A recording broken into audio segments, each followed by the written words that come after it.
દિલ્હીના જંતર મંતરના પડઘા કરજણમાં કોંગ્રેસ અને મૂળ નિવાસી એકતા મંચનો વિરોધ, 15 કાર્યકરોની અટકાયત। કરજણમાં દિલ્હીના જંતર મંતર ખાતે આંદોલનકારીઓ અને વિદ્યાર્થીઓ સામે થયેલા કથિત અત્યાચારના વિરોધમાં તાલુકા અને શહેર કોંગ્રેસ સમિતિ તેમજ મૂળ નિવાસી એકતા મંચ દ્વારા અલગ અલગ સ્થળોએ વિરોધ પ્રદર્શન અને ધરણા યોજાયા।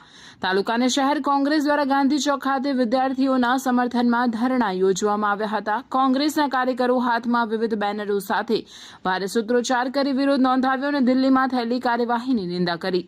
વિરોધ પ્રદર્શન દરમિયાન પોલીસે હસ્તક્ષેપ કરી આશરે 15 જેટલા કોંગ્રેસ કાર્યકરોની અટકાયત કરી હતી। બીજી તરફ કરજણ ખાતે આવેલી ડોક્ટર બાબા સાહેબ આંબેડકરની પ્રતિમા પાસે મૂળ નિવાસી એકતા મંચ અને વકીલ મંડળના સભ્યોએ કાળી પટ્ટી ધારણ કરી ધરણા યોજ્યા।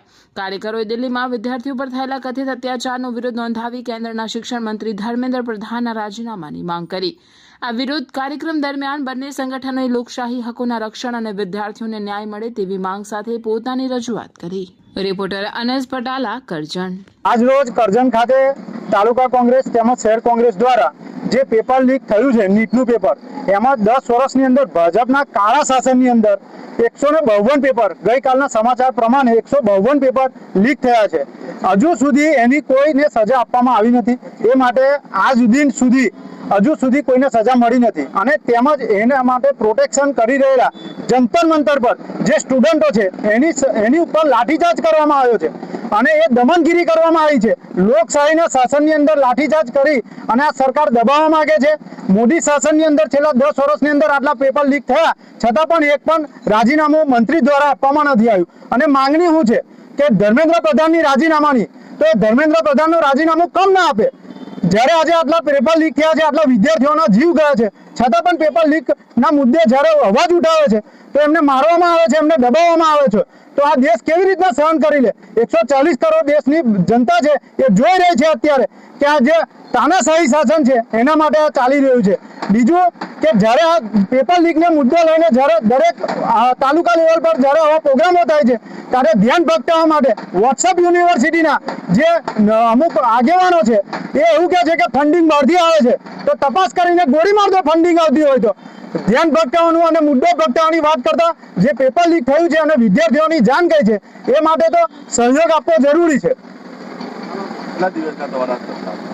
ધરનાનો પ્રોગ્રામ અમે 2 દિવસનો માંગેલો છે અને આજે અમે અત્યારે ગાંધી ચોકે ધરના પર બેઠેલા। આજના યુગમાં દરેક વિદ્યાર્થી માટે તથા દરેક વાલી માટે શિક્ષણ ખૂબ જ જરૂરી છે, પરંતુ ભારત દેશની અંદર શિક્ષણની વ્યવસ્થા દિન પ્રતિદિન કથળી રહી છે।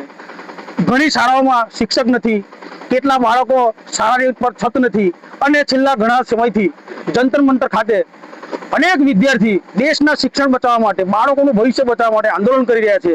તે સમય દરમિયાન આ દેશની પોલીસે એ નિર્દોષ બાળકો પર જે લાઠીચાર્જ કર્યો છે, બેરહમીપૂર્વક જે માર મારવામાં આવે છે, એ વસ્તુને અમે સખત શબ્દોમાં વખોડી નાખીએ છીએ અને હાલની સરકાર, ભાજપ સરકાર જેનું સ્લોગન છે મહત્વનું કે સૌનો સાથ સૌનો વિકાસ, તો શું આ બાળકોનો વિકાસ તમે જોઈ શકતા નથી કે તમે શિક્ષણનો વિકાસ કરવા માંગતા નથી?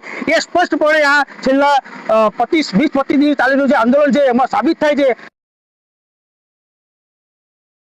વાલીની પડી હોત તો આ સરકાર તાત્કાલિક ધર્મેન્દ્ર પ્રધાનનું રાજીનામું માંગી લે અને શિક્ષણની વ્યવસ્થા માટે 100% એ કરે કે અમે આ શિક્ષણને કથળવા નહીં દઈએ, શિક્ષણની પરિસ્થિતિ સુધારીશું, આવનારા સમયમાં એક પણ પેપર લીક નહીં થાય।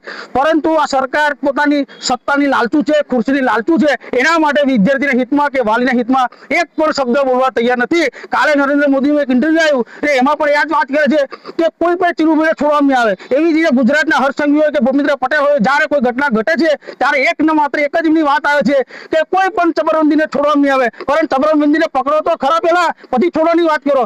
એવી રીતે એક આશ્વાસન આપ્યું છે કે અમે વિદ્યાર્થીની હિતમાં આ પગલું ભરશું, પરંતુ સરકાર ખરેખર કોઈ પગલું ભરતી નથી। અને છેલ્લા ગુજરાતની અંદર 21 ભરતી રદ થઈ છે, ઘણા પેપર લીકની બનાવો બન્યા છે, એ ઘટનાને અમે સખત વખોડી નાખીએ છીએ। એટલે આજ રોજ અમે અચોક્કસ મુદ્દે ધરણા કરજણ ખાતે કર્યા છે। કરજણની જાહેર જનતા દ્વારા, જાગૃત નાગરિકો દ્વારા, શિક્ષણ પ્રેમીઓ દ્વારા ધરણા કરવામાં આવે છે।